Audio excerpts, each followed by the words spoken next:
Bismillahirrahmanirrahim. Assalamualaikum warahmatullahi wabarakatuh.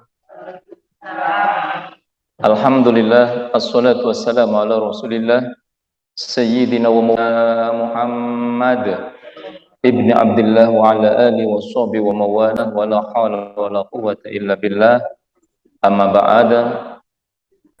Hadratul kiram wal muhtaramin, ibu-ibu solehah yang dimuliakan oleh Allah Subhanahu wa taala, yang semoga Allah berikan kepada kita sekalian panjang umur dalam keadaan istiqomah melaksanakan ibadah kepadanya.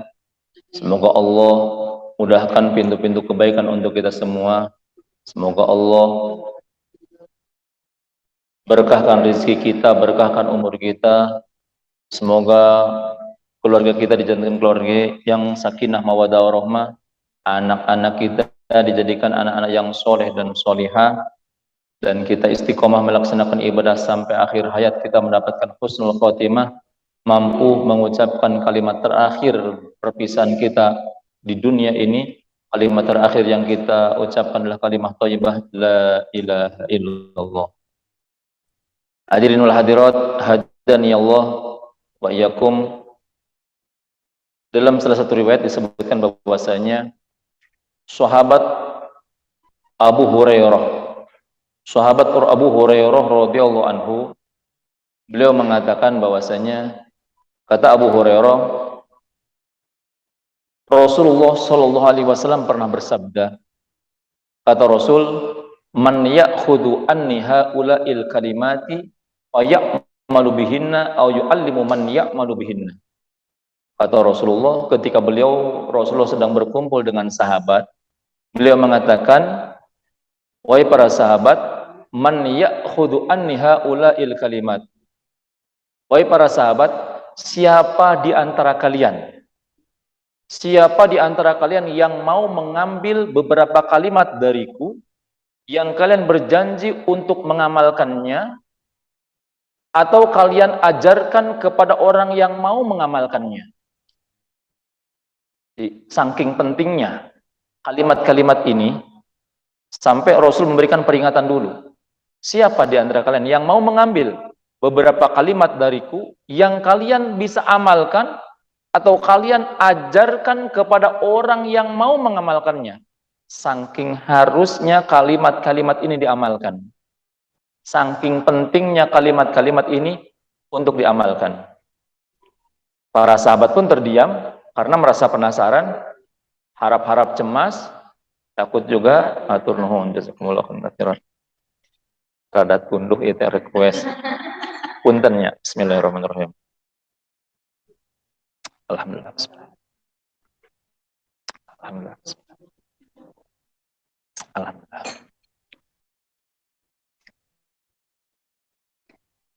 Kapegat ngopi naon tadi teh? Barusan teh apa?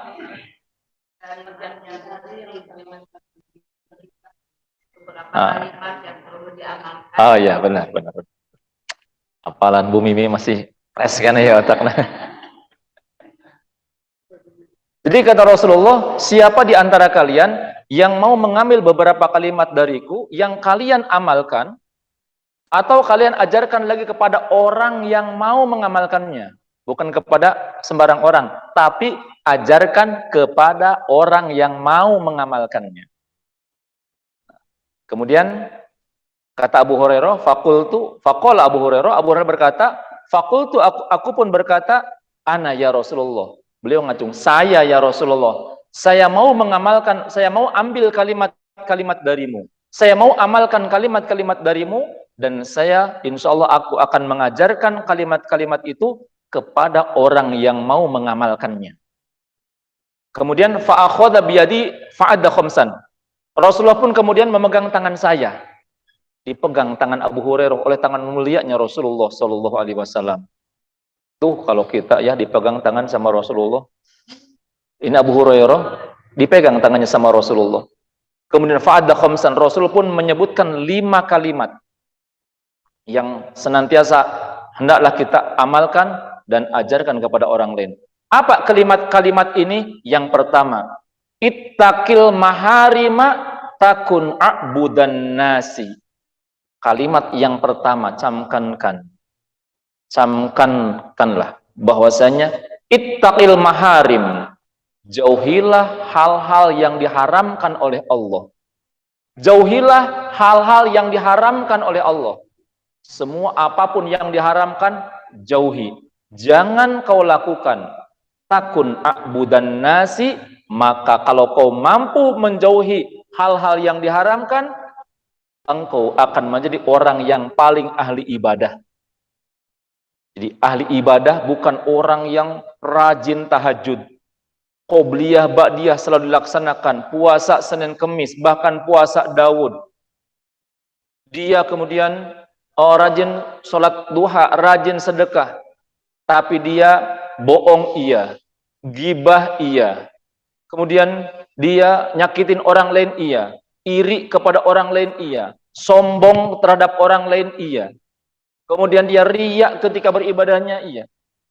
Dia rajin ibadah, tapi rajin melaksanakan maksiat, demi Allah, orang seperti itu bukan orang yang ahli ibadah. Karena apa? Semua amalnya akan hilang, akan hangus, disebabkan karena dosa-dosa yang dia lakukan. Makanya jaga dari hal-hal yang diharamkan. Makanya Syekh Abdullah bin Thohir bin Hashim Ba'alawi dalam kitabnya Sulamut Taufik, beliau menerangkan satu bab khusus yang menerangkan tentang hal-hal yang diharamkan atau maksiat-maksiat badan, maksiat mata, maksiat telinga, maksiat seluruh tubuh, diterangkan di dalam kitab Sulamut Taufik. Di dalam kitab Sulamut Taufik itu diterangkan tentang pasal-pasal hal-hal yang diharamkan oleh Allah Subhanahu wa taala.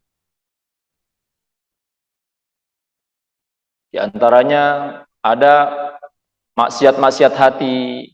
Contoh seperti maksiat hati adalah ria. Ketika amal itu ria, itu maksiat hati. Ingin dilihat oleh orang lain, ingin didengar oleh orang lain, sum'ah. Kemudian ragu terhadap adanya Allah. Kemudian takabur, merasa diri lebih baik daripada orang lain. Hasud, benci, nggak senang kalau ada orang lain yang mendapatkan anugerah. Kemudian kadang-kadang israr al-dzambi, menyepelekan dosa. Ah, ini mah cuma dosa kecil aja kok, nggak apa-apa, ini mah cuma dosa kecil. Suudzon kepada Allah, berburuk sangka kepada Allah, itu diantara dosa-dosa kecil, dosa-dosa hati. Makar kemudian ada lagi maksiat perut. Maksiat perut, wa min ma'asil batni, di antara maksiat perut adalah aklur riba, memakan riba atau menyaksikan riba ataupun membantu orang yang melakukan transaksi riba, itulah termasuk maksiat hati. Jadi dalam hadisnya itu, la'anallah, Allah melaknat kepada akilu riba, orang yang memakan riba. Wa muwakkilahu, orang yang mewakili, enggak makan tapi mewakili, cuman mewakili aja. Kemudian wasyahidaihi, orang yang menjadi saksinya, nggak dapat komisi apa-apa, cuma jadi saksi. Umpamanya, saya mau, ada orang yang mau minjam uang kepada saya, Ustadz pinjam uang berapa? 10 juta. Ya udah, 10 juta, bayarnya kapan? Bayarnya 6 bulan atau 1 tahun, tahun depan saya bayar. Tapi kata saya nanti bayarnya 1 juta, 11 juta ya. Ada jasanya lah ada jasanya 1 juta gitu. Ya baiklah, sok perjanjian. Tolong saksikan. Ada yang menyaksikan. Tolong saksikan ya, si ini utang kepada saya 10 juta, tapi dia bayarnya harus 11 juta. Gitu. Dia nyaksikan, nggak dapat komisi apa-apa, ikut menyaksikan transaksi itu, dosa. Saksinya dosa.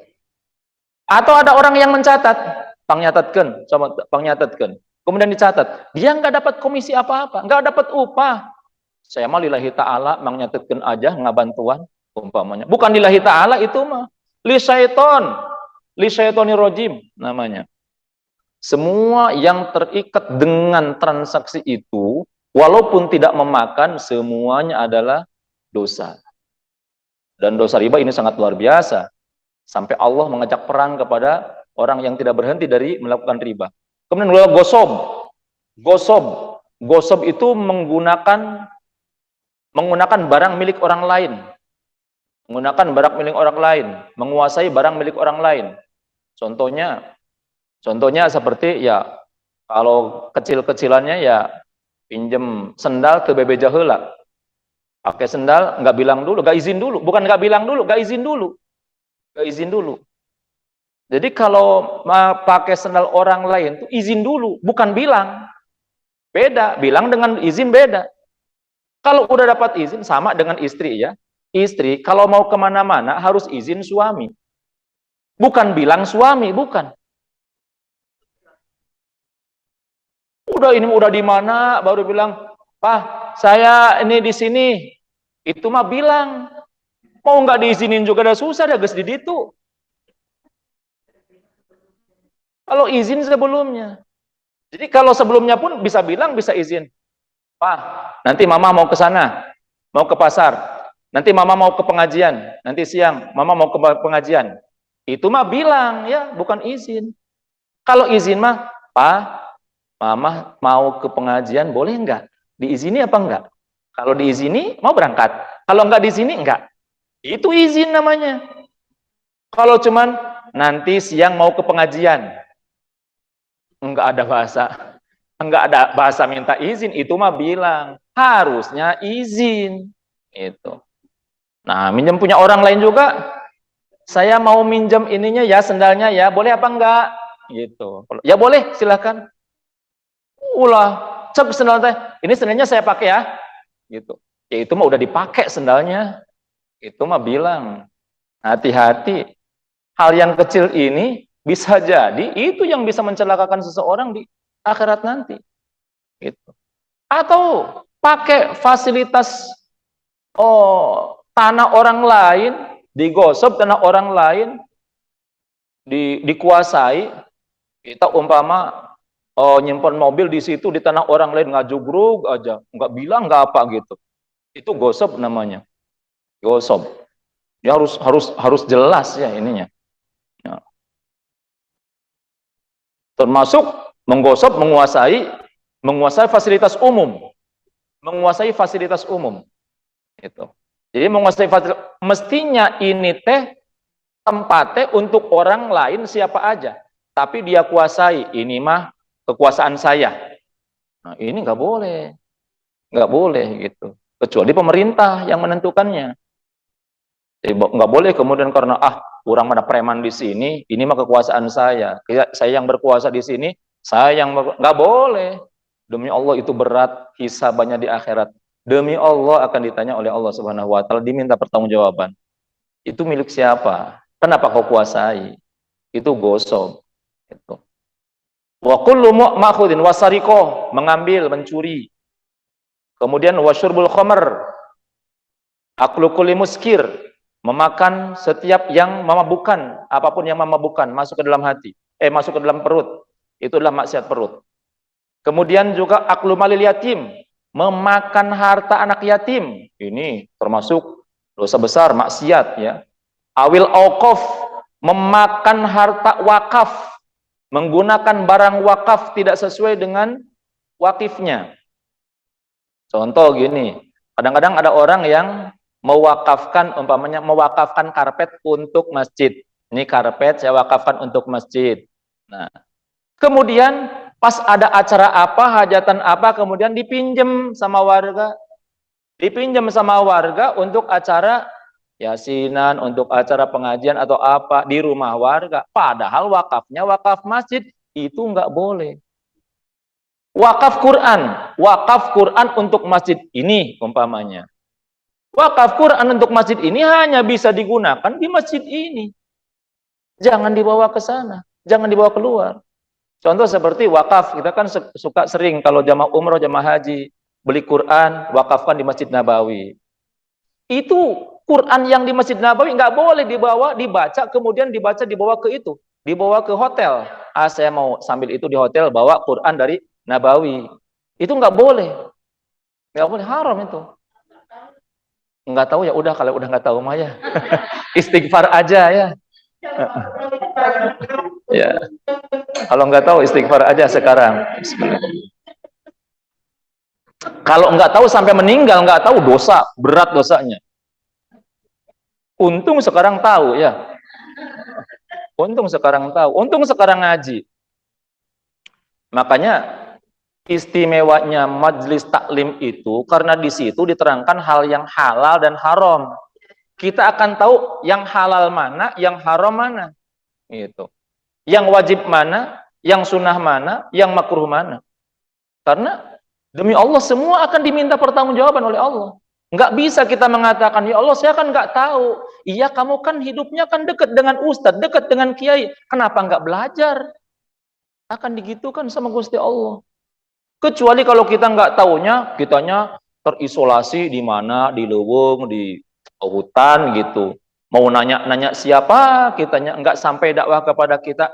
Nah kalau yang seperti itu mah, nggak tahu nggak apa-apa. Bahkan nggak sholat nggak apa-apa kalau yang seperti itu mah. Orang dilahirkan di hutan, kumpulnya sama harimau, sama gajah, sama binatang, nggak ada manusia lain. Sejak kecil di situ. Dia jadi nggak tahu sholat, nggak tahu Tuhan. Kalau yang seperti itu mah nggak dosa kalau yang seperti itu. Kalau kita mah kumpul di masyarakat yang di situ, alhamdulillah ada majelis taklim, ada pengajian, ada ilmu-ilmu agama. Jadi harus tahu. Karena belajar ilmu agama itu hukumnya wajib. Minallahdi ilalahdi, dari mulai kita balik sampai kita meninggal dunia itu wajib belajar ilmu agama. Al-Auqaf ini kadang-kadang seperti itu. Kadang-kadang kalau barang masjid mah, ada barang masjid, semua orang perasaan memiliki. Sanajan utara ke masjid kadang-kadang asa memiliki dari masjid mah dan masjid gitu. Kadang-kadang seperti itu. Padahal gini, kalau kita menggunakan barang masjid tidak sesuai dengan menggasap milik orang, milik tetangga umpamanya kita gasap, kita gunakan, milik orang lain kita gunakan. Dicuri sekalipun umpamanya, mencuri barang tetangga umpamanya. Itu dosa. Dosa besar. Tapi taubatnya gampang. Ketika dia taubat minta ampun kepada Allah, nyesel, berjanji tidak akan mengulangi lagi, dia balikin lagi tuh barangnya. Udah selesai, diterima taubatnya. Tapi kalau pakai barang masjid, barang negara, barang milik umum, ketika kita mau taubat, taubatnya kepada siapa? Minta maafnya kepada siapa? Minta ridhonya kepada siapa? Umpama pakai barang, pakai uang milik ini, pakai uang milik masjid. Uang milik masjid, dak dipegang nage di saya, uang nage saya pakai dulu aja, saya belanjain dulu aja, umpamanya. Itu penyelewangan semacam itu nanti kalau taubat minta ridhonya kepada siapa? Kalau milik seseorang, tinggal minta ridho kepada orang yang bersangkutan. Kalau milik organisasi, anggotanya ada 10, minta keridhaan kepada 10 orang itu. Jadi ada satu kisah Ibrahim bin Adham. Satu ketika Ibrahim bin Adham itu dia selesai melaksanakan ibadah haji. Dia selesai melaksanakan ibadah haji, dia kemudian mau ke Masjidil Aqsa.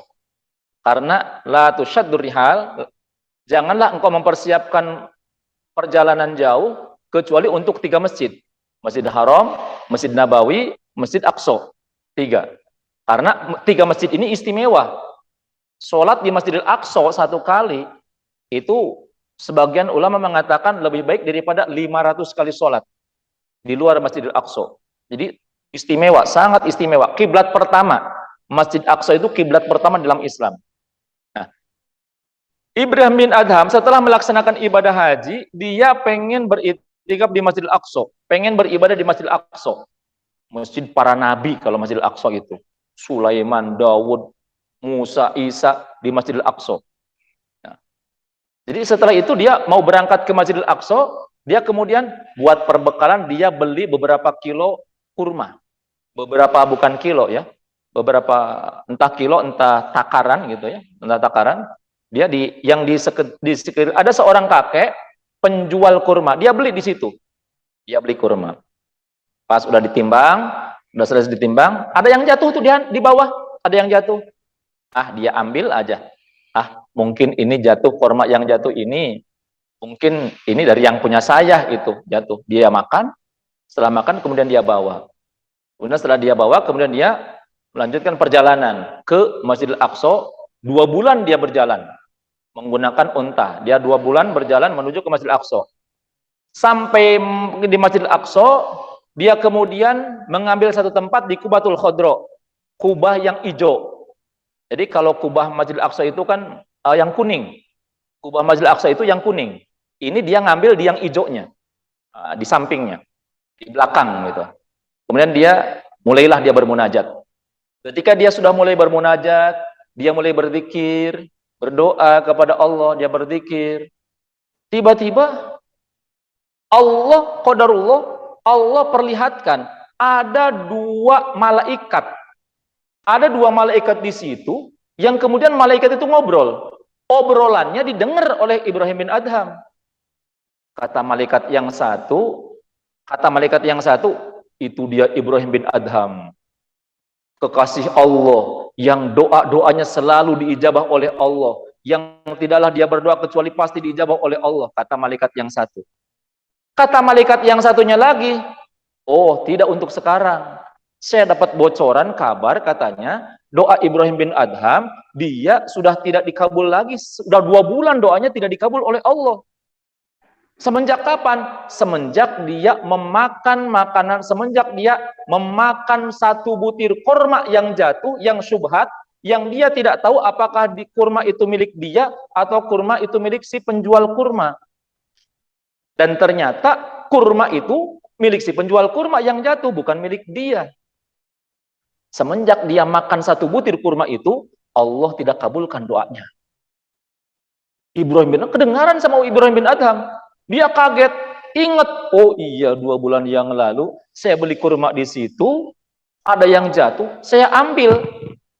Prasangkanya disangka kurma milik dia. Kemudian setelah itu saat itu dia juga bergegas, baru datang, baru bermunajat, baru berzikir kepada Allah. Dia kemudian persiapkan lagi perjalanan untuk kembali ke Mekah lagi. Akhirnya dia kemudian pulang lagi ke Mekah, jalan lagi menggunakan kendaraan. 2 bulan dia tempuh sampai ke Mekah lagi. Setelah sampai ke Mekah, dia cari si penjual kurma, si kakek-kakek penjual kurma tadi. Dia cari, kemudian dia cari, dicari-cari ternyata nggak ada. Di tempat yang dulu dia beli nggak ada si penjual kurma itu, si kakek itu. Yang ada tinggal si pemuda, seorang pemuda masih muda. Kemudian si Ibrahim bin Adham bertanya, wahai pemuda, dulu saya beli kurma di seorang kakek-kakek di sini. Sekarang si kakeknya kemana? Kata si pemuda itu, oh si kakek itu adalah bapak saya. Dan dia sudah wafat, sudah meninggal. Beberapa bulan yang lalu beliau sudah wafat.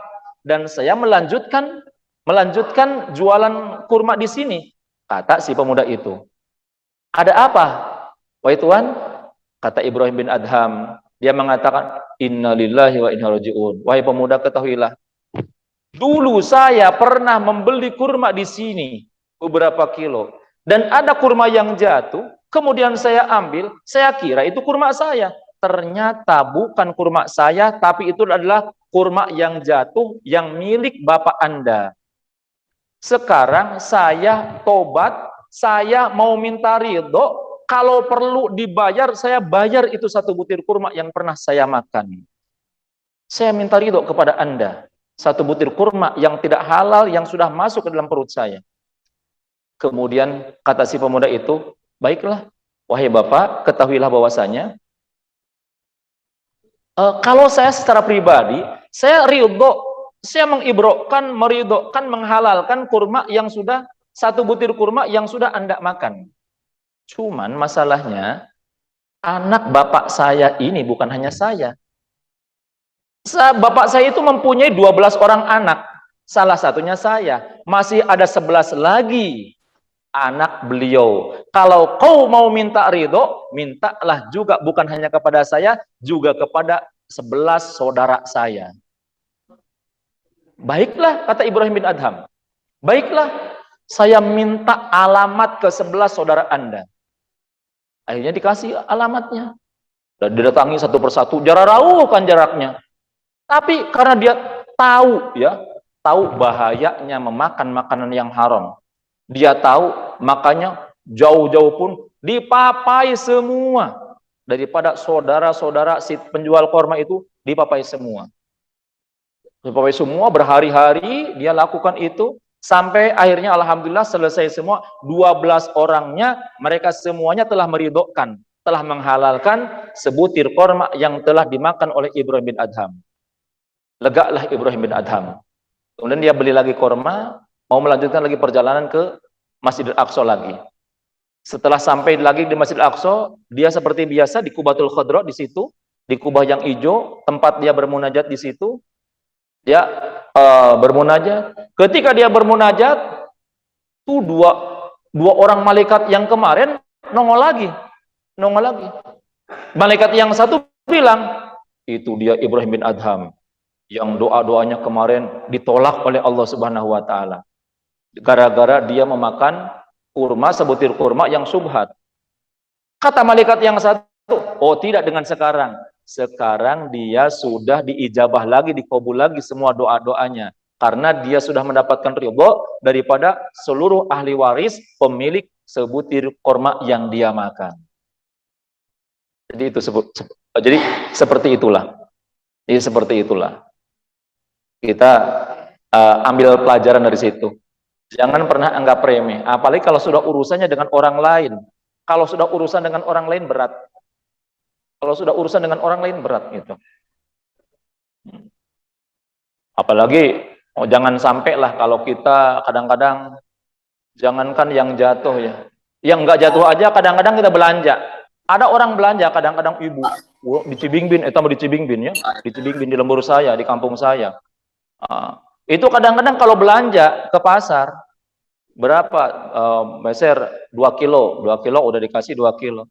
Udah dapat 2 kilo, kemudian dia, ini mah emboh ya, dia ambil satu, kemudian ini mah emboh ya, minta emboh, ngambil emboh, nggak boleh minta emboh, nggak boleh ngambil emboh ya, itu bukan, nggak halal, jangan menyepelekan yang semacam itu. Kita nggak tahu ketika ngambil emboh itu, apakah ridho apa enggak gitu, apa ridho apa enggak orang yang bersangkutan. Siapa tuh terpaksa, ya udah atuh gitu. Kalau sudah pakai atuh mah itu mah terpaksa guys. Gitu. Maka hati-hati ya. Kalau nawar boleh, sebelum terjadi transaksi nawar boleh. Tapi nya ulah banget teuing lah nawarna gitu. Nawar boleh, tapi kalau sudah terjadi transaksi, sudah sah jual belinya, udah itu aja yang sudah disepakati.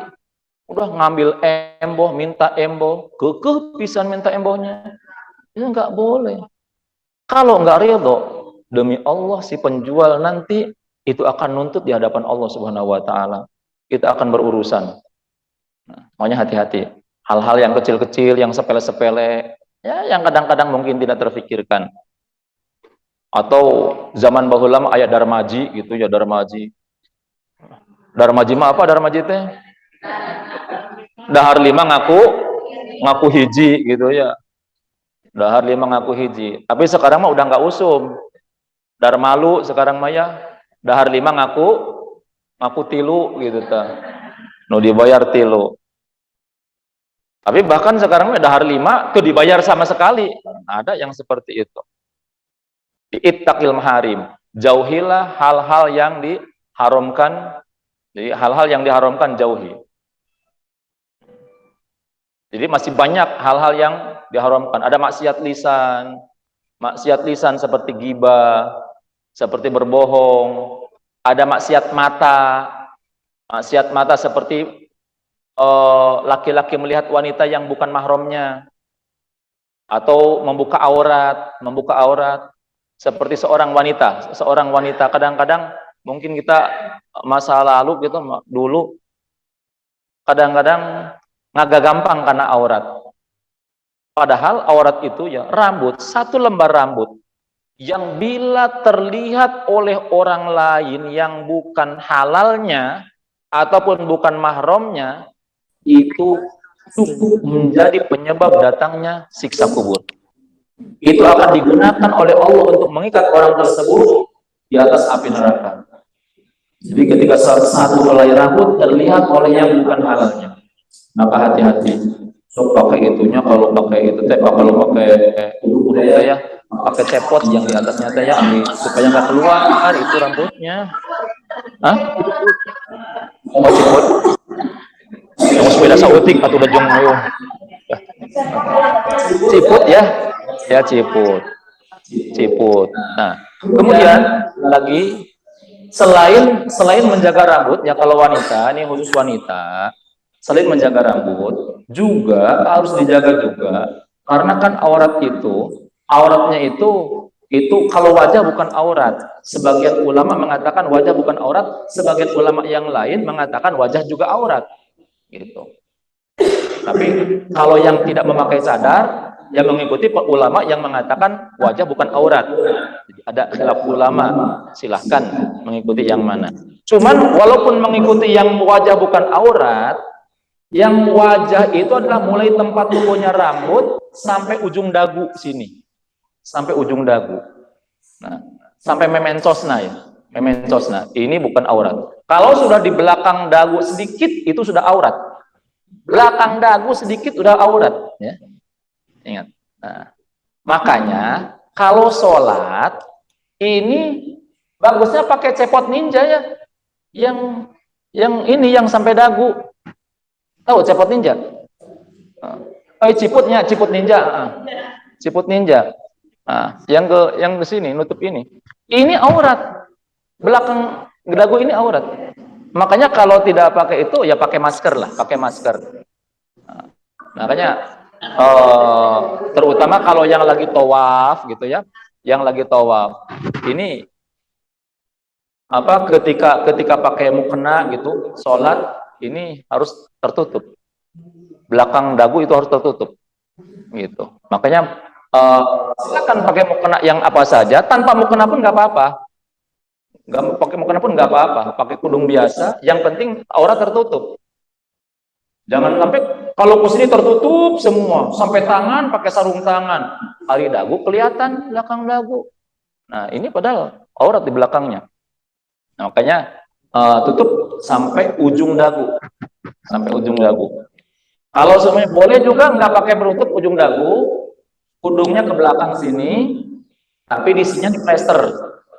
Yang ininya, yang auratnya diplester, pakai handiplas atau pakai apa gitu ya, yang sekiranya bisa menutup aurat gitu. Mending pakai masker ya, ya pakai masker, mending pakai masker. Jadi masker itu manfaatnya banyak ya, masker itu, masker, cadar, kemudian burka. Kalau burka apa? Cadar, hijab, itu double manfaatnya, double. Jadi ini kami ingatkan lagi, dalam masalah sholat itu kan harus menutup aurat, ini wajib tertutup. Belakang dagu itu wajib tertutup ketika sholat, ketika tawaf. Makanya kalau saya umroh itu atau haji itu, saya tekankan kepada para jamaah harus membawa ciput ninja. Harus membawa ciput ninja ya, gitu. Karena kalau nggak bawa ciput ninja, itu kalau lagi tawaf makan desek-desekan, takut ketarik-tarik gitu, nanti kelihatan, bisa rambut kelihatan, bisa ini kelihatan, gitu. Ya, minimal yang ciput yang di atas gitu ya, supaya rambut nggak itu, supaya rambut nggak kelihatan. Hati-hati kalau rambut kelihatan itu dosa.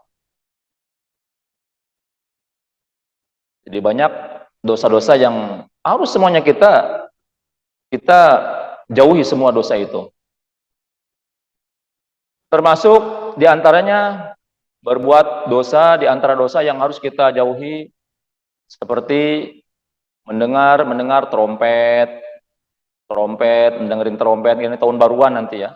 Kemudian mengurangi timbangan, mencuri, menggasap, gulul. Gulul. Apa gulul? Tahu nggak gulul? Gulul itu mengambil barang milik bersama yang belum dibagi.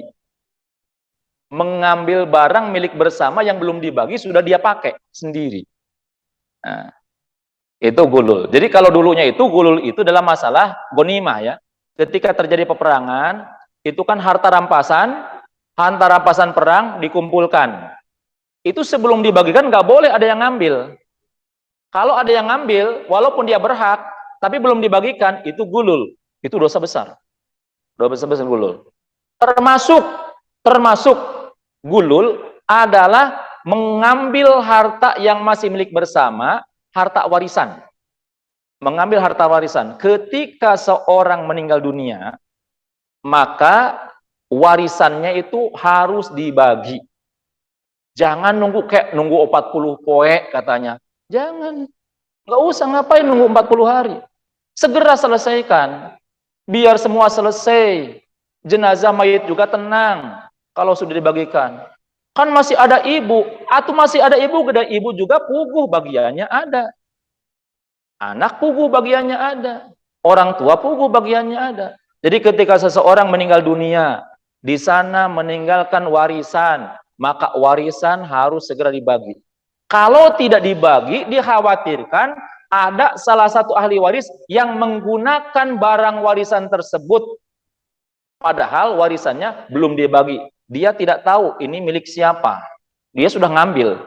Itu aklu amwalinas bil batil. Mengambil harta orang lain dengan cara batil. Makanya kalau nanti dalam warisan, umpamanya laki-laki meninggal, suaminya meninggal. Dia punya anak, dia punya istri. Maka ketika meninggal, maka lihat ini, ada harta peninggalannya enggak? Ini rumah milik siapa? Ini mobil milik siapa? Ini uang milik siapa? Yang didepositokan itu milik siapa? Umpamanya, oh ini, yang ini milik istrinya, yang ini milik bapak suaminya. Karena kepemilikan itu harus jelas. Dalam Islam kepemilikan harus jelas. Milik suami ya milik suami, milik istri ya milik istri. Harus jelas. Kalau milik bersama, ya milik bersama, prosentasenya berapa? Gitu. Jangan, Gus, orang mah ada bebarengan, hirup bebarengan, nggak boleh begitu. Kalau masalah itu, kalau masalah kepemilikan harus jelas, supaya tidak ada unsur memakan harta orang lain dengan cara yang tidak benar. Makanya kalau dalam Islam itu, harta istri, ya milik istri. Harta suami, ya milik suami. Suami wajib memberikan nafkah kepada istri. Walaupun istrinya kaya. Istri kerja umpamanya. Punya penghasilan. Jangan karena istri punya penghasilan kemudian suami nggak ngasih nafkah. Tetap suami wajib ngasih nafkah. Tapi nanti, ini yang milik istri yang mana, yang milik suami yang mana. Hadiah yang mana, yang pinjaman yang mana, harus jelas. Makanya nanti ibu-ibu, kalau diajak jalan-jalan sama suami ke toko emas, kemudian beli emas, suaminya habis dapat rezeki, kemudian dibeli emas, umpamanya 2 kilo atau berapa, umpama gitu ya, umpama gitu. Nah, ini harus jelas, ini statusnya gimana? Ini hadiah, pemberian, apa pinjaman? Apa hak guna pakai gitu. Kadang kan ada, diinvestasikan aja di emas gitu umpamanya. Nya 2 kilo teh enggak sagolondong, enggak ya. Mungkin gelang aya 1/2 kilo mungkin gitu ya. Gitu. Kan kiri kanan gitu ya. Gitu keroncong apa kemudian anting mungkin 2 onan kira-kira anting mah gitu kan. Maka harus ditanyain itu. Ini statusnya apa? Hadiah, pemberian apa milik suami tapi dipakai istri apa gimana? Harus jelas gitu. Jadi kepemilikan harus jelas. Jadi kalau ada orang yang meninggal dunia kemudian harta peninggalannya itu belum dibagi tapi udah ada yang menggunakan, maka itu hukumnya haram. Haram. Makanya kan dalam aturannya itu ketika ada orang meninggal dunia, ada barang peninggalannya, warisannya, maka barang peninggalan itu jangan dulu digunakan oleh siapa-siapa sebelum yang pertama keluarkan untuk biaya tajhiz, biaya mulasarah jenazah. Karena mulasarah jenazah butuh biaya. Kemudian yang kedua, bayarin dulu hutang-hutangnya jenazah, hutang-hutangnya mayit. Kemudian yang ketiga, kalau dia sudah wajib zakat, belum mengeluarkan zakat, keluarkan dulu zakatnya. Kemudian yang keempat, kalau ada wasiat, keluarkan dulu wasiatnya.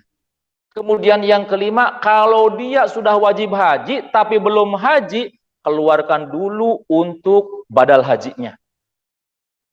Setelah itu dikeluarkan, hal-hal yang berurusan dengan mayit dan berurusan dengan harta, baru kemudian harta itu, ini adalah warisan. Warisan berarti nanti istri, karena ada anak-anak, istri dapat 1/8. Kemudian anak-anak, laki-laki ada, perempuan ada, yang laki-laki mendapatkan 2 bagian daripada yang istri. Jadi kalau istri dapat 1/8, mau istrinya 1, mau 2, mau 3, pokoknya 1/8 gitu. Iya. Jadi 1/16 gitu. Kalau 2 mah berarti 1/8. Iya. 1/8. Makanya kalau nggak kaya-kaya banget mah ulah kawin deui ya. Kecuali kalau kaya banget gitu ya. Kalau benghar bangetnya buat apa gitu ya kalau nggak dibagikan gitu. Nah. Jadi kalau sudah dibagikan, kalau sudah dijatahkan, oh ini milik istri, oh ini milik anak, ini milik anak perempuan. Kalau itu sudah gitu mah kan jelas. Kalau sudah jelas seperti itu, umpamanya anak, dah saya mah masih ada ibu, udah ini hak saya untuk ibu saja. Yang ini juga, saya juga hak saya untuk ibu saja. Rumah ini yang ditempati, sebenarnya ibu mendapatkan 1/8 atau mendapatkan 1/4 umpamanya. Kemudian kata anak-anaknya, ya udah ini mah rumah mah buat ibu saja semuanya. Terus ibu mah nyecingan rumah gitu. Sepakat anak-anak seperti itu, maka itu boleh. Bisa jadi orang tua pun numpang di anak, bisa jadi dolim kalau belum jelas statusnya. Apalagi nanti anak tertua umpamanya, anak tertua nyicingan rumah berlama-lama di situ, kontrak enggak gitu ya. Ya kadang-kadang banyaklah kesalahan. Seperti begini, di antaranya yang nggak boleh, umpamanya orang tua wasiat, rumah ini mah jangan dijual, nanti untuk kumpul, lebaran kumpul di sini, ini jangan dijual, udah jeng parenting ngumpul, itu nggak boleh. Kalau seperti itu statusnya apa? Rumah statusnya apa? Mungkin ketika saudara-saudara itu masih ada, masih akur, tapi ketika nanti sudah punya anak, punya cucu, ini akan dipermasalahkan, ini akan menjadi sumber sengketa. Makanya harus cerdas, nggak boleh bodoh jadi orang. Melakukan wasiat yang tidak benar. Ini jangan dijual. Maka itu boleh dilabrak, boleh tidak dilakukan. Dan bahkan jangan dilakukan. Kalau wasiat seperti itu jangan dilakukan. Gitu. Karena kalau dilakukan justru akan menjadi maksiat, menjadi dosa kepada si mayit. Dia wasiat seperti itu karena kebodohannya, karena ketidaktahuannya. Makanya kalau apa-apa teh tanya sama orang yang ahlinya, tanya sama orang yang alim. Itu yang pertama, pesan dari Kanjeng Nabi apa tadi teh? Tinggalkan maksiat. Baru saja gini ya, udah lupa lagi. Tinggalkan maksiat. Ayat sabaraha tadi teh pesan Kanjeng Nabi? 5. Ada 5. Yang pertama, tinggalkan segala hal-hal yang diharamkan oleh Gusti Allah. Kalau mampu meninggalkan, menjauhi hal-hal yang diharamkan, maka engkau akan menjadi orang yang paling ahli ibadah. Yang kedua, wardo bima qasamallahu laka takun agnan nas. Wardo bima qasamallahu laka takun agnan nas. Paham? Oh enggak. Kalau di pesantren saya maknaninya gini. Wardo lan ridho osiro. Bima kalon perkoro ko sama kang wis ambagi. Hu ing mak sapa Allah Allah laka kedue siro. Takun mangka ono sapa siro iku agnan nasi suge-sugehe menuso. Nah, terus diganti ya, oh tambah susah ya. Wardo bima qasamallahu laka, ridholah dengan pemberian dari Allah, maka engkau akan menjadi orang yang paling kaya. Ridholah dengan apapun pemberian Allah, maka engkau akan menjadi orang yang paling kaya. Orang kaya bukan orang yang bergelimangan dengan harta, kendaraannya banyak, mobilnya banyak, rumahnya mewah, uangnya banyak, deposito di mana-mana, di setiap bank. Tapi dia terus-terusan mencari lagi, harus mendapatkan lagi. Itu bukan orang kaya. Itu orang fakir, butuh itu orang yang seperti itu. Maka saya sampaikan kembali apa yang telah saya sampaikan tentang masalah dulu ada seorang pengusaha kaya, pengusaha muda kaya, dia mengembangkan usahanya ke sana sini dan dia sedang mempunyai rencana ingin membuat satu usaha di satu tempat, ingin membuat perumahan lah real estate di tempat tersebut. Maka dia bebaskan, dia beli tanah-tanah yang ada di daerah itu. Semua sudah terbeli. Cuman ada satu gubuk yang tidak terbeli, yang tidak mau dijual oleh pemiliknya. Satu gubuk milik seorang kakek. Satu gubuk milik seorang kakek, dia tidak mau jual si kakek itu. Akhirnya si pengusaha ini menyuruh kepada pembantunya, rayu si kakek itu, suruh jual dia. Tapi udah dirayu, tetap tidak mau dijual. Marah si pemilik ini, si pengusaha ini, dia udah sok. Intimidasi dia, intimidasi. Udah diintimidasi, tetap kekeh tidak mau dijual. Akhirnya si pengusaha ini dia dalam dongkol, hatinya dongkol, dia udah gimana nih si kakek? Pokoknya sewot gitu, semalaman dia nggak bisa tidur. Pokoknya besok akan saya datangi oleh saya sendiri. Apa sih maunya si kakek itu? Paginya dia kemudian berangkat. Begitu sampai ke tempat itu, dia sudah berada di depan gubuk. Kemudian ketika dia mau mendekati gubuk tersebut, terdengar dari dalam rumah, dari dalam gubuk itu si kakek itu dia sedang bahagia. Alhamdulillah ya Allah, alhamdulillah ya Allah, kau berikan nikmat yang begitu banyak kepada saya ya Allah. Alhamdulillah, aku bersyukur kepadamu ya Allah. Nuhun Gusti, nuhun gitu.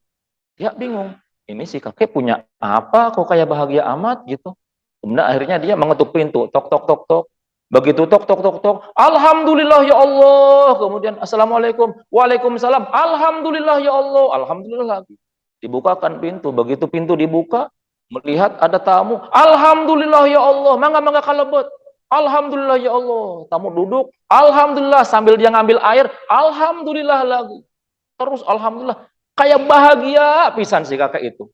Jadi bukan alhamdulillah yang populasan, bukan, tapi kayak bahagia bener. Kemudian si pengusaha ini dia lupa dengan tujuan awalnya. Dia terkesima, ini si kakek kok bahagia amat. Dia punya apa sih? Kakek itu punya apa sih? Kok kayak bahagia amat? Tadi saya ketok pintu, kakek alhamdulillah. Saya assalamualaikum, kakek alhamdulillah. Kau buka pintu, alhamdulillah lagi. Emang punya apa sih kek? Gitu.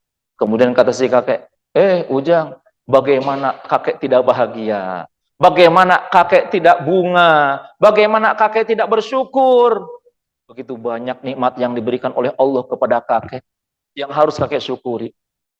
Di antaranya tadi, ketika kamu mengetuk pintu, terdengar ada suara ketukan pintu. Ketika terdengar ada suara ketukan pintu, kakek ingat, oh ada suara ketukan pintu, terdengar oleh telinga saya, berarti saya masih punya telinga, berarti saya masih punya pendengaran. Alhamdulillah saya masih bisa mendengar.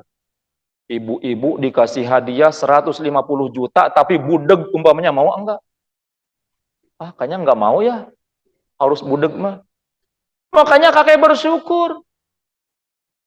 Kemudian ketika Kamu baca assalamualaikum, saya jawab waalaikumsalam. Ingat, kalau ada yang assalamualaikum, itu berarti itu ngasih doa untuk kita. Kan semoga Anda selamat, mendapatkan rahmat dan mendapatkan keberkahan dari Allah. Didoakan, kakek senang. Ada orang yang mau mendoakan saya. Maka saya bersyukur, alhamdulillah.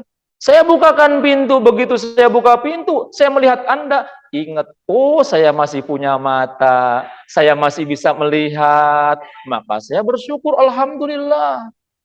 Kamu masuk, saya ingat, kalau ada tamu masuk ke rumah, maka para malaikat rahmat pun masuk ke rumah dan mendoakan orang yang pemilik rumah. Saya bersyukur, alhamdulillah. Saya ngambil air. Ingat, kalau nyuguhan tamu itu, pahalanya banyak sekali. Besar sekali pahalanya. Saya bersyukur. Alhamdulillah. Jadi, ya Allah, banyak nikmat yang diberikan oleh Allah kepada saya. Itu si pengusaha, dia melongo aja. Kemudian, oh iya. Sekarang saya sudah bisa mengambil pelajaran dari sini. Kenapa saya selama ini hidup teh susah, pusing, kemudian ambisi, kemudian saya kayak nggak tenang, gelisah hidup ini. Karena saya selalu memikirkan yang belum saya miliki. Si kakek cuman punya milik ini, dia selalu mensyukuri yang ada, yang sudah ada. Pantas dia menjadi bahagia. Oh, ini kuncinya. Kayak saya mau pulang, saya pamitan, dia kemudian pamitan. Begitu pamitan, nyampe ke rumah, dia dalam keadaan sumringah, ditanya sama istrinya, "Pak, udah jadi dibeli berapa itu rumah si kakek?" "Ah enggak, ada enggak dijual, enggak dibeli sama saya juga." "Tapi kok kamu jadi sumringah? Tadi mah kusut wajah kamu." Kata suaminya, "Justru mah saya terdapat pelajaran dari si kakek." Diceritakan. Akhirnya saya ngambil kesimpulan, kenapa saya ini hidup enggak tenang. Kenapa saya ini hidup susah aja walaupun harta banyak?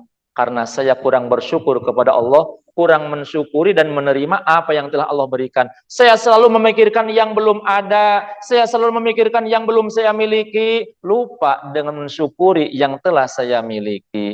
Oleh karena itu saya sekarang mau mensyukuri yang telah saya miliki. Mah, gimana ini mah pendapat mama? Kita kan punya rumah banyak nih. Itu rumah yang satu, saya mau hadiahkan kepada si kakek, buat si kakek. Kasihan si kakek digubuk. Sebagai bentuk apresiasi, terima kasih saya lah kepada si kakek telah menginsapkan saya, gitu. Nanti kita cukupi kebutuhannya. Oh baguslah kalau seperti itu, saya juga setuju, kata istrinya. Udah besok saya mau ke sana lagi. Besoknya ke sana lagi. Udah nyampe sana, udah biasa, alhamdulillah si kakek itu biasa. Nah, masih bahagia. Kemudian dia si pengusaha itu mengatakan, "Kek, saya punya beberapa rumah dan rumah yang itu ukurannya sekian, itu kami hadiahkan untuk kakek." "Oh, itu mah untuk kakek, terserah untuk kakek. Dan nanti untuk kebutuhannya, insya Allah kami juga akan membantu kakek untuk kebutuhan sehari-harinya." Kata si kakek, "Enggak mau, pulang kamu, pergi." Marah si kakek itu. Bingung ini si pengusaha. "Kakek, kenapa kakek marah? Ngusir saya. Pokoknya kamu pergi." "Iya, kenapa?" "Wahai anak muda, ketahuilah bahwasanya saya memiliki harta segini aja. Nikmat yang telah diberikan oleh Allah, fasilitas ini aja, saya belum bisa mensyukurinya dengan benar. Bagaimana kalau saya punya harta yang banyak? Bagaimana saya punya rumah yang mewah, rumah yang bagus? Saya takut saya jadi sombong, saya takut saya tidak bisa mensyukuri daripada anugerah Allah tersebut. Udah saya mah cukup yang ini aja." Jadi kita teh harus fokus ya. Harus fokus dengan yang sudah ada pada diri kita. Jangan memikirkan yang tidak ada pada diri kita. Bahkan jangan memikirkan yang hilang dari kita. Umpamanya kita mau punya uang, umpamanya nyimpen uang 1.100.000-an, besok mau belanja. Pas besok mau belanja, diambil uang teh, ternyata tinggal 800. Ketika diambil ternyata tinggal 800, lengit hiji, hilang 100.000. Kira-kira kita sibuk mensyukuri yang tersisa, yang 900, apa kita sibuk mencari yang 100 yang hilang? Mensyukuri yang 900, apa sibuk mencari yang 100 yang hilang? Kayaknya kita mah sibuk mencari 100 yang hilang ya. Banyak yang nyesa apa banyak yang hilang? Kalau banyak yang nyesa, pantasnya seneng apa sedih? Pantasnya tersenyum apa marah? Biasanya kalau hilang cuma 100, nyesanya 900, itu biasanya bersyukur apa marah? Bersyukur ya, alhamdulillah, subhanallah, di sini mah ya solehah, gitu ya. Bersyukur atau ya pantasnya. Kayak ibu-ibu umumnya kan kita itu punya, kalau yang normal, kalau yang masih normal gigi itu ada 32 katanya. Atas 16, bawah 16. Ada satu yang sakit, nyeri, nyautan cuma satu yang nyeri. Yang 31 sehat. Nah, ketika yang 31 sehat, yang satu nyeri, itu kira-kira sibuk mensyukuri yang 31 yang sehat, atau sibuk humarurung mencerikan yang satu yang sakit? Humarurung ya. Harusnya mah kita teh bersyukur, alhamdulillah ya Allah yang 31 mah sehat. Gitu atuh ya. Gitu. Ya harus bisa begitu atuh ya gitu. Diajar sok dari sekarang. Kayak kita punya masalah, lagi di rumah punya masalah, masalah ada suami, atau masalah saudara, atau masalah orang tua, atau masalah anak. Masalahnya cuma segitu, dari anak aja, dari yang lain nggak masalah, ekonomi nggak masalah, saudara nggak masalah, dengan orang tua nggak masalah, kesehatan mata nggak masalah, pendengaran nggak masalah, darah nggak masalah, jantung nggak masalah. Lihat anugerah yang lainnya. Jangan fokus ke yang pahitnya, gitu. Lihat yang manisnya. Kalau kita bandingkan, kalau kita lagi ditimpa musibah nih, ditimpa masalah, kira-kira banyak masalahnya, tak banyak yang tidak masalahnya. Yakin banyak yang tidak masalahnya. Lebih banyak yang nikmatnya dari kita. Mata, alhamdulillah masih bisa melihat. Tangan masih bisa digerakkan. Mulut masih bisa bergerak-gerak. Gigi masih bisa mengunyah. Lidah masih bisa mengecap. Itu. Kaki masih bisa berjalan. Darah masih mengalir. Jantung masih memompa. Ginjal masih... Coba kalau kadang-kadang kalau kita mah jarang syukuran ya ginjal, alhamdulillah ginjal saya sehat kene ya Allah, bangun tidur teh alhamdulillah masih bisa kene pipis ya Allah.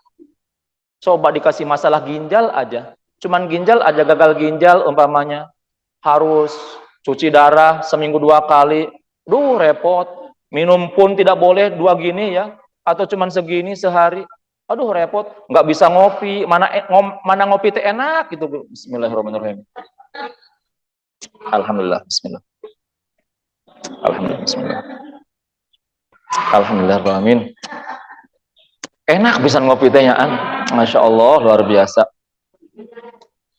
Alhamdulillah, jazakillah khairan katsiran ini. Kepada yang ngasih kopi. Nah, jadi begitu. Jadi kita fokus, ridholah dengan pemberian dari Allah, maka engkau akan menjadi orang yang paling kaya. Udah syukuri yang ada. Jangan memikirkan yang nggak ada. Kemudian, yang ketiga, pesan Nabi yang ketiga, yang dipesankan oleh Rasulullah Muhammad SAW kepada Abu Hurairah dan kepada kita, Nabi katakan bahwasanya, wa ahsin ila jarik takun mu'minan. Berbuat baiklah kepada tetangga, maka engkau akan menjadi orang yang beriman. Berbuat baiklah kepada tetangga. Jadi kita itu harus berbuat baik kepada tetangga, karena tetangga itu memiliki hak atas diri kita. Tetangga itu memiliki hak atas diri kita. Yang mana bagaimana cara berbuat baik kepada tetangga? Cara berbuat baik kepada tetangga yaitu dengan minimal kita tidak menyakiti tetangga. Minimal tidak menyakiti kepada tetangga. Jangan menyakiti tetangga. Karena apa? Karena kalau orang nyakitin orang lain, mendolimi orang lain yang bukan tetangga, itu dosanya besar. Tapi kalau menyakiti tetangga, dosanya jauh lebih besar. Siksanya jauh lebih pedih. Azabnya jauh lebih berat. Itu kalau menyakiti tetangga.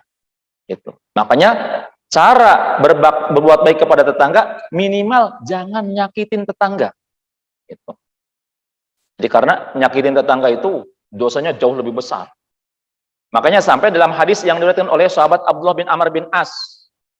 Abdullah bin Amr bin As pernah meriwayatkan bahwasanya Rasulullah pernah bersabda. Kata Rasulullah, sab'atun la yandurullahu yaumal qiyamah wa la yuzakkihim wa yaqulu lahum udkhulun nar ma'ad dakhilin. Ada 7 orang. 7 kelompok orang yang pada hari kiamat Allah tidak akan pandang orang tersebut. Dan Allah tidak akan bersihkan dosanya. Dan Allah akan katakan kepada mereka, masuklah kalian ke dalam neraka. Siapa 7 orang yang dilaknat oleh Allah, yang Allah marah sampai nggak mau berbicara dengan orang-orang ini. Nggak mau membersihkan dosa-dosa mereka. Dan disuruh segera masuk ke dalam neraka. Karena Allah udah gedek banget sama orang-orang ini. Yang pertama adalah al-fa'il wal maf'ul. Orang yang suka melakukan dan dilakukan. Artinya, laki-laki yang suka bersetubuh dengan sesama laki-laki. Perempuan dengan sesama perempuan. Laki-laki suka laki-laki, perempuan suka perempuan. Kalau sekarang istilahnya, apa Rud? LGBT ya. Sekarang istilahnya LGBT. A'udzubillahi min dzalik.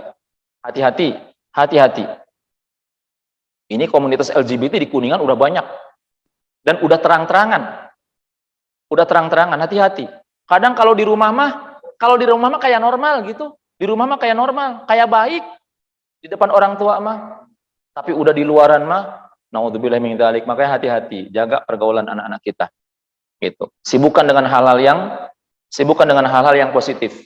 Itu anak-anak kita. Yang kedua, wanakih yadahu. Yang kedua, orang yang dilaknat oleh Allah, orang yang menikahi tangannya.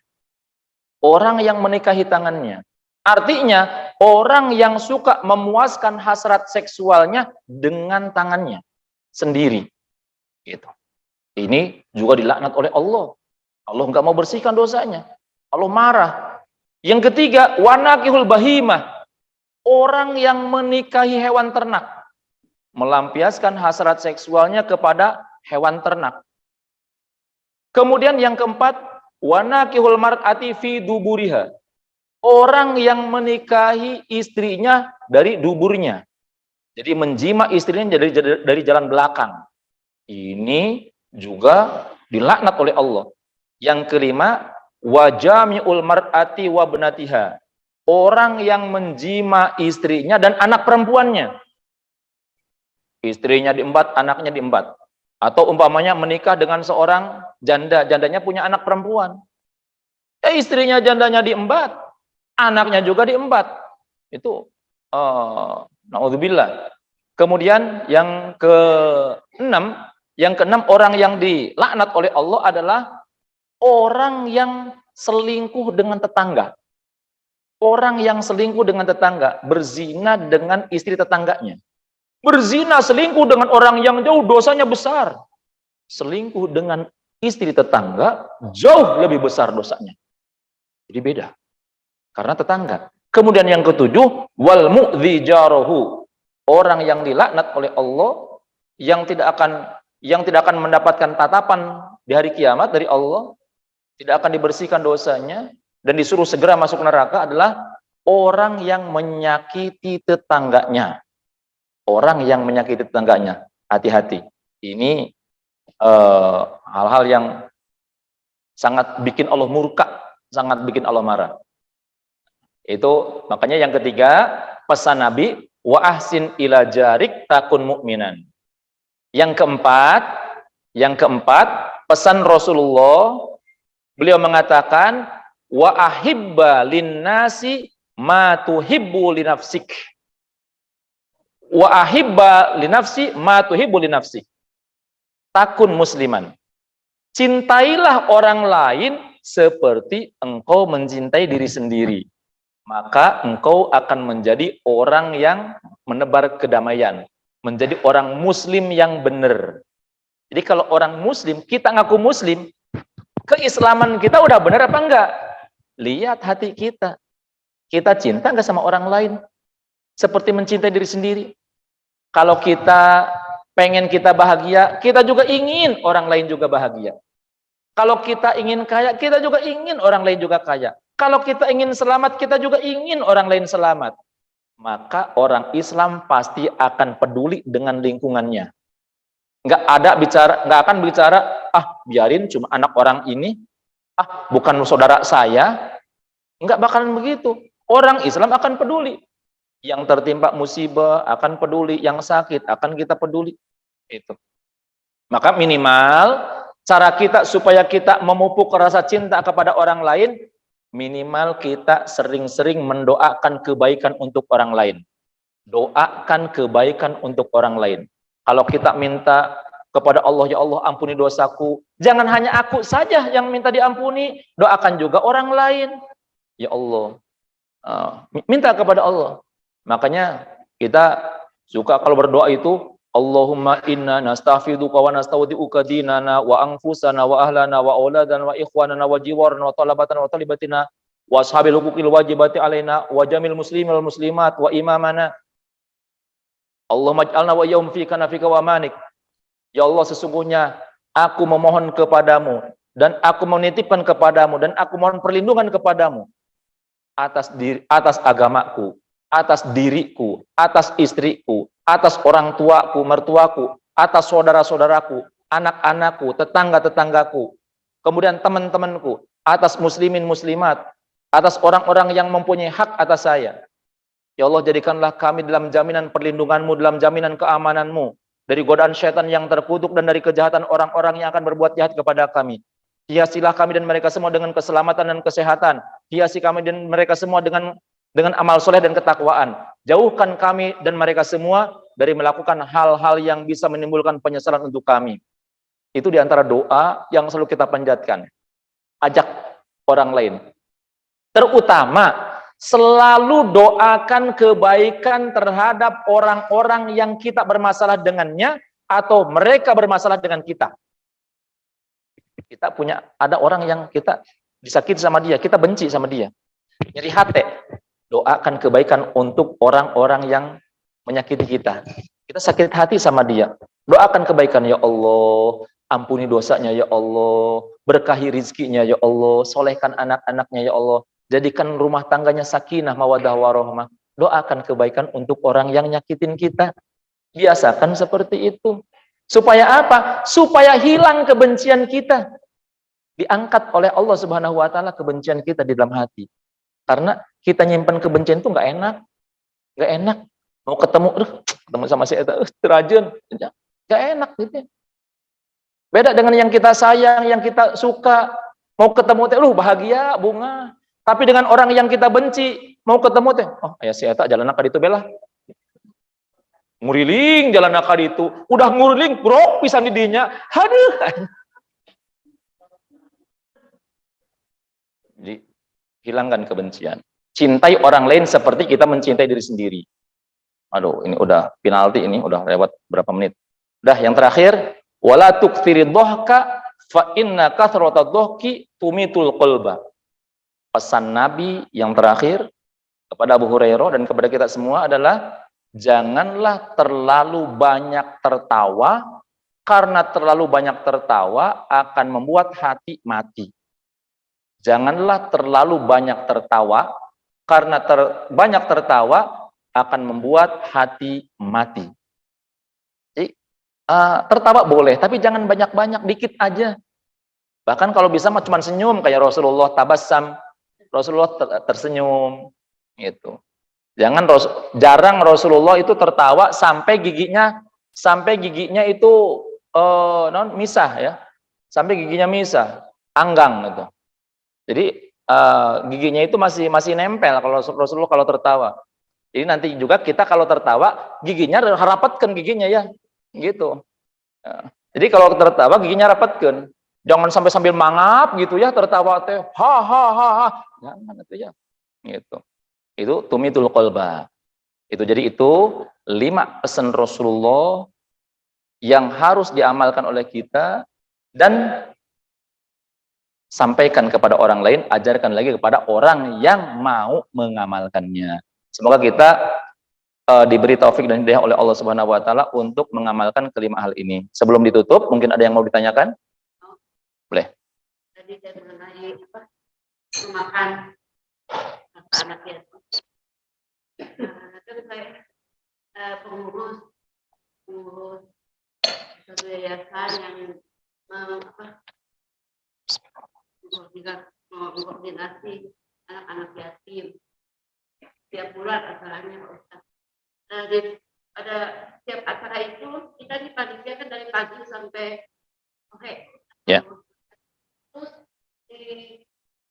ikut makan, disediain nasi. Baik. Kadang-kadang suka dikasih transport apa itu. Baik. Baik, saya jelaskan. Sudah saya tangkap itunya, inti pertanyaannya. Jadi gini, masalah mengurus anak yatim, Allah sudah langsung menitipkan di dalam Al-Quran. Allah sudah langsung bikin peraturan di dalam Al-Quran. Jadi Allah langsung yang bikin peraturan dalam Al-Quran ketika tentang masalah anak yatim. Jadi ketika kita ngurus anak yatim, anak orang lain umpamanya, kemudian ada harta yang diberikan untuk anak yatim, kita yang mengelolanya. Kalau kita yang mengelolanya, termasuk orang yang mampu, kita mampu, maka nggak boleh makan sedikit pun dari harta anak yatim.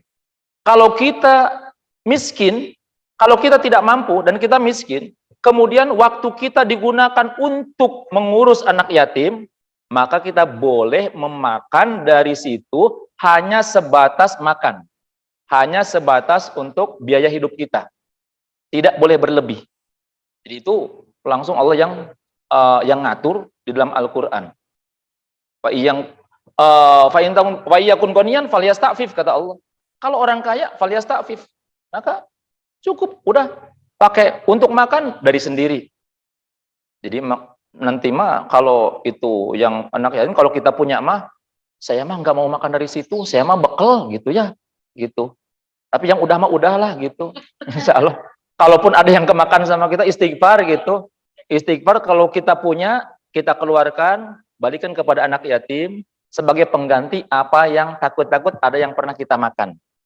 Takut-takut apa yang ada yang pernah kita makan, padahal itu bukan hak kita, padahal itu hak anak yatim, kita keluarkan kemudian untuk anak yatim. Gitu. Insya Allah diterima tobatnya oleh Allah Subhanahu Wa Taala. Yang lain? Enggak.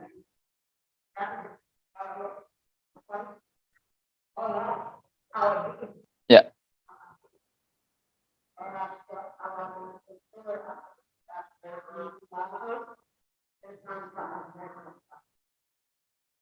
Baik. Baik. Salat awabin. Yang dimaksud salat awabin, jadi awabin itu ada dua pengertian. Salat awabin dalam fikih itu ada dua pengertian. Ada salat awabin yang dimaksud adalah salat setelah ba'diyah maghrib. Ada salat awabin itu yang dimaksud adalah salat duha. Karena duha itu disebutkan salat awabin juga. Duha itu adalah awabin. Artinya orang-orang yang taubat kepada Allah.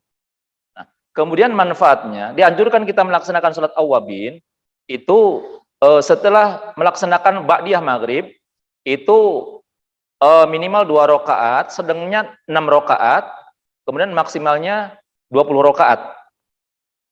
Mohon. Jadi itu awabin. 6 rakaat lah, mujana 6 rakaat. Nah, suratnya untuk surat yang baca, yang harus dibaca, ini harus. Salat awabin harus membaca surat Al-Fatihah setiap rakaatnya. Nah. Fatihah, Al-Fatihah. Ya, Al-Fatihah. Itu harus, tidak boleh tidak surat Al-Fatihah. Setiap rakaatnya harus baca Al-Fatihah. Nah, kemudian untuk surat-suratnya tidak ada surat khusus. Tidak ada surat khusus. Cuman untuk para ulama, untuk sholat yang ba'diyah maghrib itu, setelah maghrib antara maghrib dan isya, itu para ulama itu menganjurkan yang dibaca itu adalah Al-Kafirun dan Al-Ikhlas. Al-Kafirun dan Al-Ikhlas. Al-Kafirun. Oh, kuliah. Ya. Ya, kuliah sama kulhu ya. Gitu. Gitu. Dan sholat awabin itu akan menghapuskan dosa. Menghapuskan dosa. Makanya itu dalam kitab Risalatul Mu'awana itu disebutkan bahwasanya makmurkan waktu antara maghrib dan isya dengan melaksanakan ibadah. Terserah ibadahnya dengan sholat awabin. Kalau kita tidak punya aktivitas taklim, maka isi dengan sholat, terutama sholat awabin, zikir, doa. Jangan digunakan untuk apa-apa antara maghrib dan isya mah. Jangan digunakan untuk aktivitas apa-apa. Udah, hanya untuk Allah aja. Sampai seseorang datang kepada imam, ini dia mengatakan kepada gurunya, wahai guruku, itu lebih baik mana? Saya puasa di siang hari, puasa sunnah, tapi maghribnya saya karena sibuk dengan nyiapin makanan dan yang lain sebagainya, saya tidak bisa mengisi maghrib sampai isya dengan ibadah. Jadi hanya melaksanakan sholat maghrib, saya sibukkan dengan makan dan yang lain sebagainya karena habis puasa. Atau kalau saya mengisi maghrib sampai isya, saya nggak bisa puasa. Kata gurunya, dia mengatakan bahwasanya lakukan dua-duanya. Siangnya puasa, maghrib dan isya, kau melaksanakan ibadah.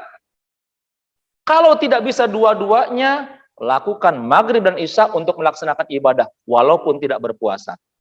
Ini saking pentingnya mengisi waktu antara maghrib sampai isya dengan melaksanakan ibadah. Namun, kalau ada taklim, kalau ada majelis taklim, kajian ilmu antara maghrib dan isya, lewat semua ibadah. Sholat awabin lewat, yang lain lewat. Fokus, duduk, mendengarkan ilmu. Karena mendengarkan ilmu lebih baik daripada melaksanakan sholat. Duduk mendengarkan ilmu lebih baik daripada melaksanakan sholat sunnah. Mendengarkan ilmu itu hanya kalah oleh sesuatu yang wajib. Yang wajib. Dan itu pun yang wajib pun bahkan bisa diakhirkan, tidak di awal waktu. Umpamanya kajian, habis maghrib kajian. Kagok udah isya gitu ya. Tapi masih taklim, udah dengerin aja. Walaupun telat 1 jam sekalipun, itu nggak masalah. Kalau disibukkan dengan taklim. Karena isya itu kan tidak mesti harus begitu adzan langsung sholat. Enggak. Bahkan wayundabu takhiru sholatil isya, sunnah mengakhirkan sholat isya ila ayyaghiba syafaqul asfar, sampai mega yang kuning itu hilang, mega putih hilang. Jadi kalau isya itu khusus untuk isya, itu sunnah diakhirkan dari mulai masuknya waktu sekitar antara setengah jam atau setengah jaman lah, sampai mega itu hilang, mega putih itu hilang. Itu sunnah seperti itu. Makanya kalau sudah taklim itu nggak usah ya, itu lebih baik daripada melaksanakan sholat sunnah. Lebih baik daripada zikir. Kita punya wiridan nih. Ba'da maghrib punya wiridan. Tapi ba'da maghrib ini ada kajian. Kita udah wiridannya tunda. Kita dengerin aja kajian. Nggak usah sambil kajian, sambil wiridan. Subhanallah, subhanallah, subhanallah. Bakalan fokus. Nggak bakalan fokus. Nggak bakalan nyambung. Kedengaran mah kedengaran, kan nggak bakalan nyampe ke hati. Ibadahmu kalau sudah taklim, udah dengerin itu ceramah. Nanti wiridannya nanti bisa setelah isya, bisa nyusul. Kalaupun tidak, sudah cukup dengan melaksanakan taklim, gitu. Sudah cukup dengan mendengarkan kajian agama. Karena ini sangat penting taklim itu. Jadi lebih baik daripada segalanya, kecuali hal-hal yang wajib. Wallahu a'lam bishawab. Kita tutup sama-sama dengan membaca doa kafaratul majlis. Subhanakallahumma wa bihamdika asyhadu an la ilaha illa anta astaghfiruka wa atubu ilaik. Terima kasih perhatiannya, mohon maaf atas segala kekurangan dan kesalahan. Wal afu minkum, wassalamualaikum warahmatullahi wabarakatuh.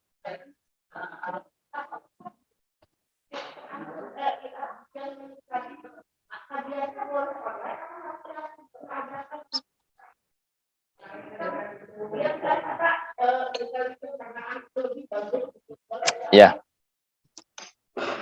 Berbagai bentuk kajian boleh, tapi yang paling diutamakan kajian ala Rasulullah secara talaki, langsung kita dapat berhadap-hadapan seperti ini. Itu jauh lebih efektif, itu jauh lebih barokah. Karena apa? Karena kalau berhadapan-hadapan, satu, sesuai dengan sunnah Rasul. Yang kedua, kita akan mendapatkan keberkahan majlis. Kita akan mendapatkan keberkahan majlis. Kalau sudah datang di majlis, walaupun kita ngantuk, walaupun kita nundutan, tidur, ngorok sekalipun umpamanya, tibra umpamanya, tetap mendapatkan keberkahan majlis ilmu. Berserta dengan orang-orang yang baik, berserta dengan orang-orang yang soleh. Gitu. Apalagi kalau kita dengerin, apalagi kalau kita faham, apalagi kalau kita mau mengamalkannya. Oh, itu udah derajatnya al-abror, derajat tinggi derajatnya. Makanya yang paling utama kajian langsung, karena dalam hadis disebutkan kalau langsung itu nadhorul alim ibadah. Hanya memandangnya kepada wajah orang alim ibadah. Mandang kepada wajah orang alim ibadah, memandangnya saja. Gitu. Dan itu tidak didapatkan kalau kajian online. Kalau online kan itu bukan lihat orang alimnya, bukan lihat ulama, bukan. Lihat HP yang ada gambar ulamanya. Cuman itu juga bagus untuk menambah wawasan. Kalau kita sebetulnya pengen kita datang ke pengajian, cuman ini ada hajat ini itu, kita sambil itu aja di rumah. Itu bagus. Itu istimewa juga gitu. Cuman kalau selama kita bisa datang, maka dianjurkan datang. Jalan kakinya aja kalau mau ke pengajian, itu setiap langkahnya. Tapi kalau pakai mobil, ngitungnya gimana ya? Ya nggak tahu, pokoknya mah dihitung langkah baik pakai mobil juga. Jadi yang jauh kalau dipakai langkah berapa nih? Nah, kalau nge-Grab berapa nih gitu. Gimana, Bu? Duha. Sholat duha bacaannya.